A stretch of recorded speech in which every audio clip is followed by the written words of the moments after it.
अस्सलाम वालेकुम। आज हम बात करने वाले हैं nucleophilic and electrophilic substitution reaction in alcohols.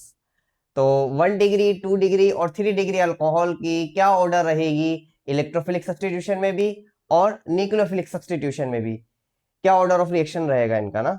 तो ये देखते हैं ज़रा हम।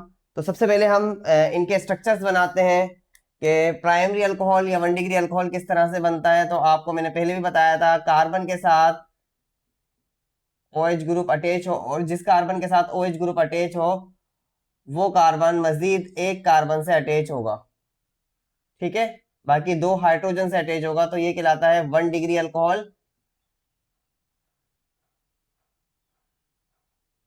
या फिर प्राइमरी अल्कोहल। सही है।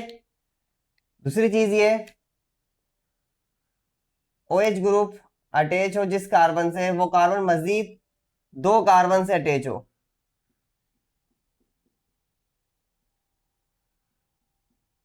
OH ग्रुप को भी मैं ब्रेक करके लिख देता हूं, और H तरीके से इसको भी और H करके लिख देता हूं, ठीक है। तो ये कहलाता है 2 डिग्री अल्कोहल या फिर सेकेंडरी अल्कोहल।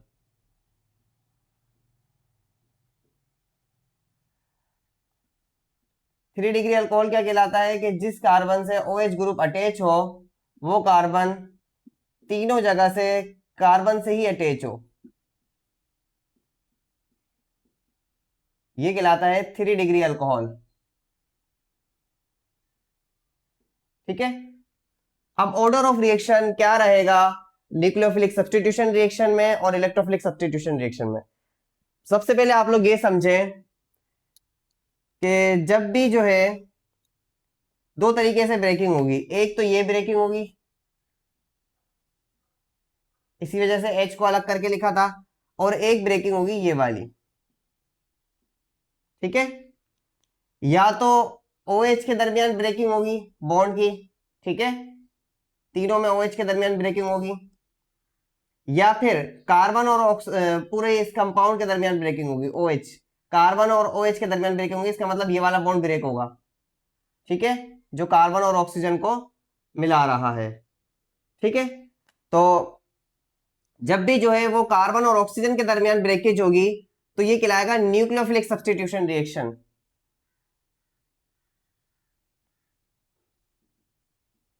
न्यूक्लियोफिलिक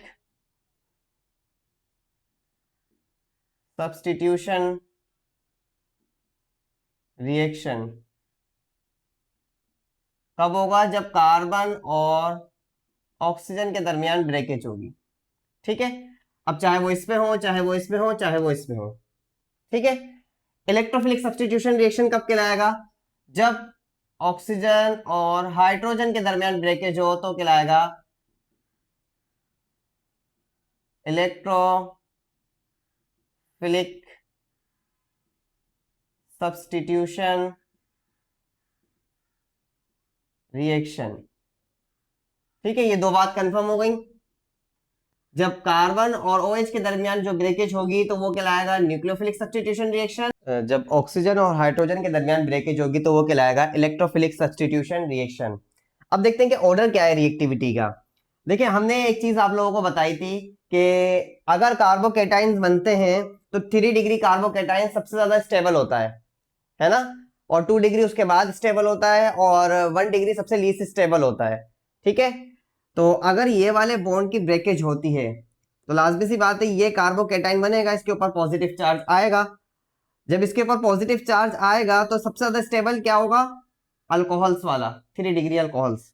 इसका मतलब सबसे ज्यादा पहले जो रिएक्शन करेगा वो यही 3 डिग्री अल्कोहल करेगा, उसके बाद 2 डिग्री अल्कोहल करेगा, उसके बाद 1 डिग्री अल्कोहल करेगा, ठीक है।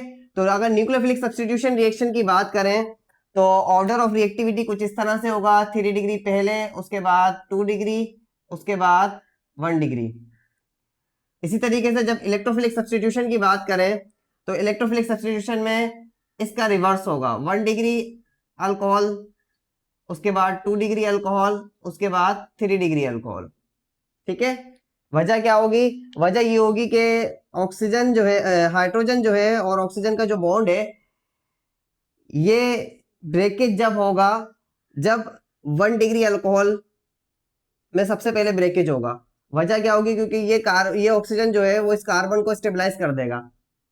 इसी तरीके से ये ऑक्सीजन इस कार्बन को स्टेबलाइज कर देगा और ये ऑक्सीजन इस कार्बन को स्टेबलाइज कर देगा। तो सबसे पहले क्या होगा, 1 डिग्री अल्कोहल के अंदर सबसे पहले इलेक्ट्रोफिलिक सब्स्टिट्यूशन रिएक्शन होगा, उसके बाद 2 डिग्री अल्कोहल में होगा, उसके बाद 3 डिग्री अल्कोहल में सब्स्टिट्यूशन रिएक्शन होगा इलेक्ट्रोफिलिक। ठीक है, उम्मीद करता हूँ वीडियो अच्छी लगी होगी। वीडियो को लाइक जरूर कीजिएगा, चैनल को मेरे सब्सक्राइब कीजिएगा, वीडियो को आगे शेयर कीजिएगा। मिलते हैं अगली वीडियो में, जब तक के लिए अल्लाह हाफिज।